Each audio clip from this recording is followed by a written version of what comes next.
So here is me and the mother of my children, whom I was married to for some years, long ago. Now, I'm sorry to be using her in this way, but she is my ex, and I don't think she'll be offended by this, and she'll never see it, hopefully.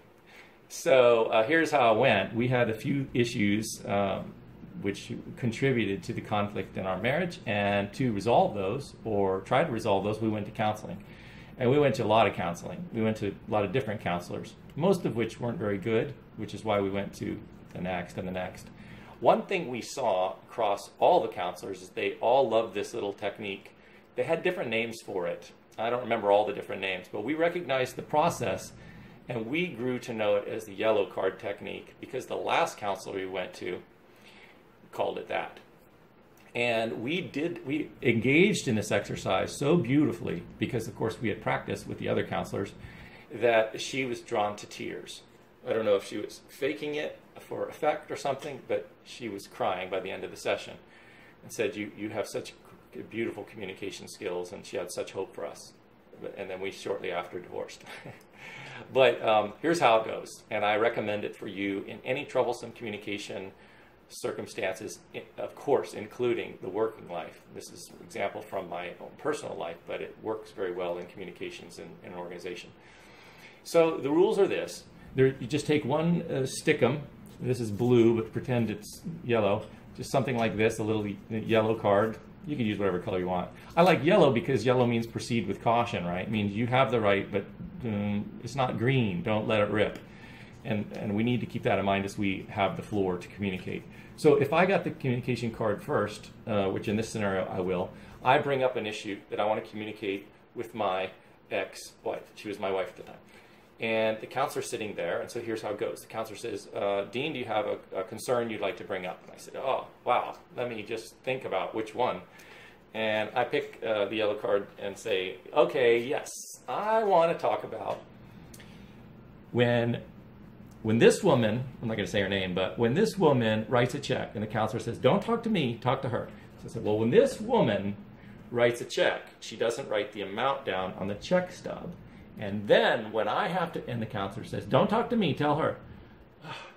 Well, you know, honey, that when you write a check without writing the number on the check stub, then when I go to balance the checkbook, I have no idea what the amount is. And then we bounce checks, and we had like $150 worth of bounce. Don't tell me, tell her. Well, we had like $150 worth of bounce checks, and you know that. And that's my issue.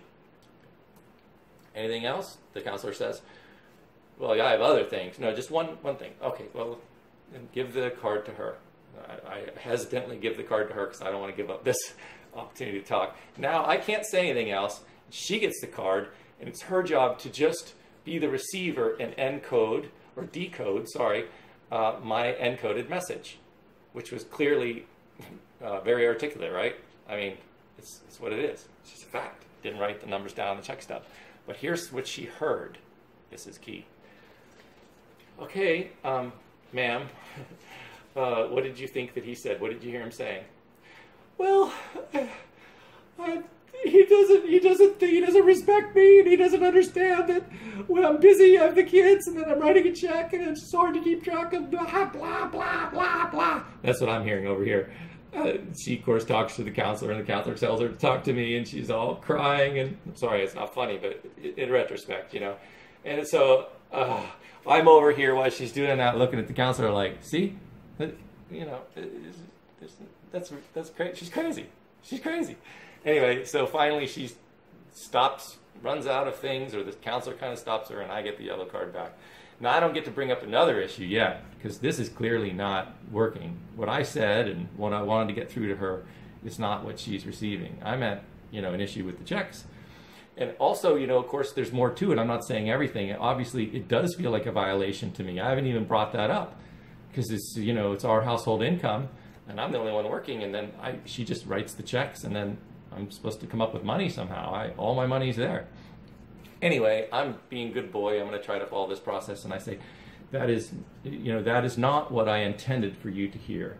What I simply intended you to hear that I feel helpless because you know, don't talk to me, talk to her. Oh, I feel helpless because I never know like how much is in the account, and I want to provide for our family, our children, but without knowing, I can't do the work of balancing the checkbook, and I can't plan financially, and it's really hard. And we've gone over this so many times. We've gone over it like a million times. It's not like the first time. Don't tell me, tell her. We've gone over it a million times, right? So a million times. And so it gets back to her, and then same kind of thing. You know, she gets it. She's coming unglued, and he doesn't understand, and he thinks I'm stupid, and he thinks I'm not trying. He yells at me, not yelling, just saying, you're an idiot. I mean, you're not doing what you should do with the checks. So that process goes on to the point at which we actually just get done with all the emotional stuff. And my message is, please write down the numbers on the check stub. And she understands that. And we go on to other issues, which are, more loaded, more sensitive, and more interpersonal, and so forth. Unfortunately, in my case, I'll tell you, this doesn't always work because she still didn't write down the balances on the top of the check, or the check amounts. And that was, in the end, that was the bottom line for me. Is like, you really need to do it. I bought her other kinds of checks, that you can see through, but she didn't push hard enough. I couldn't see the numbers, and I didn't know what else to do. So we tried cash for a little while, but that's very difficult to do because she'd just run out, didn't know what she spent it on, and that doesn't solve a problem. So that process works, though, especially with some pretty reasonable, rational people who have a desire to actually understand one another. Oftentimes, you can understand one another if you just take a little more time and be more diligent about it. Yellow card technique is really great. Use it in your personal life if you want. I mean, I really recommend it. But also in organizational life. I know you probably think this type of stuff, the example that I gave, is just crazy between me and my ex-wife, and I'm making fun of her and being stupid. But these things actually happen in organizations. People get into conflicts that are really like squabbling spouses, and they need to be stopped. And for a manager to simply say, stop it, doesn't make it go away. You have to have effective communication between the parties. So maybe you're not using the yellow card technique for yourself with someone else, but maybe as a manager, you're implementing that technique between two people who have a conflict of some sort. Hope it helps. Help me. I don't use it a lot now, practically, like exactly, but I do always think about it in communications with others. I have an opportunity to send a message, and then I'm looking to the other person to try to see if I'm looking for their feedback to see if they understood my message accurately. And if not, I hopefully gently and carefully say, could I elaborate on that or explain that a little bit more? Because I'm not sure if I did a very good job of communicating it. Last point, and I know this video is a little bit longer, but I think there's a real bias in communication we need to be aware of. It hurts us a lot. We have a tendency to want, more than anything, to blame the other person, no matter if we're the sender or the receiver, for a breakdown in communication. This is our natural, innate capacity to blame the other person. We always have a tendency to think we're an effective communicator. Well, I said this. The fact that you didn't understand it means you didn't do your job in decoding the message. Here's what I said. And the receiver, for their part, says, you said that, but you've also said the other things, and I watched you, and I wasn't sure, they blame us, we blame them. And when you're blaming one another, you're being defensive, and nothing good comes from that defensiveness. One of the great things my wife said, I wish she implemented it perfectly, but she's very good about this, is that one time, a long time ago, somebody in her life important to her said, nothing good gets done through defensiveness. And so I remind her of that sometimes when I think she's being defensive. She doesn't like to be reminded of it, obviously, because defensiveness feels good. It's like a barrier of safety that we put in front of us to keep our own sense of self safe from other people. Usually, to put our defenses down, we need to feel like the other person first is not being offensive. They don't have an offensive attack coming at us. So the best way to eliminate a defensiveness in someone else is to communicate over and over your non-offensiveness, your openness, and that you're not a threat to them, and that you can have an open and even and fair dialogue with them.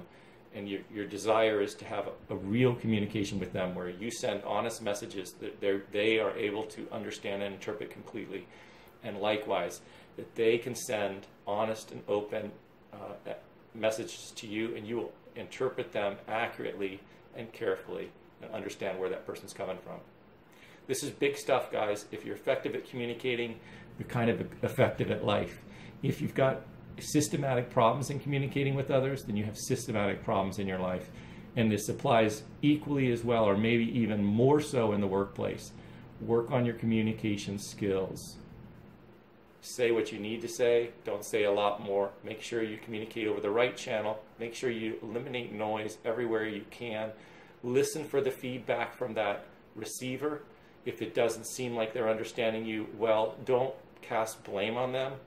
Don't even think that it's their fault. First, think of your fault, because you could have chosen another channel. You could have eliminated some of the noise in the communication channel, and you could have encoded your message in another way, which may have been more appropriate or more effective. Blame yourself first, and you'll benefit more in the long run, ironically. Don't be defensive. And if someone is defensive, don't be defensive back. Don't be offended by that. Be less offensive.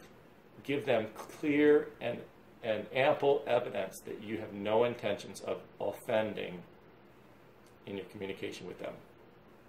That's a winner. I hope that's helpful to you guys.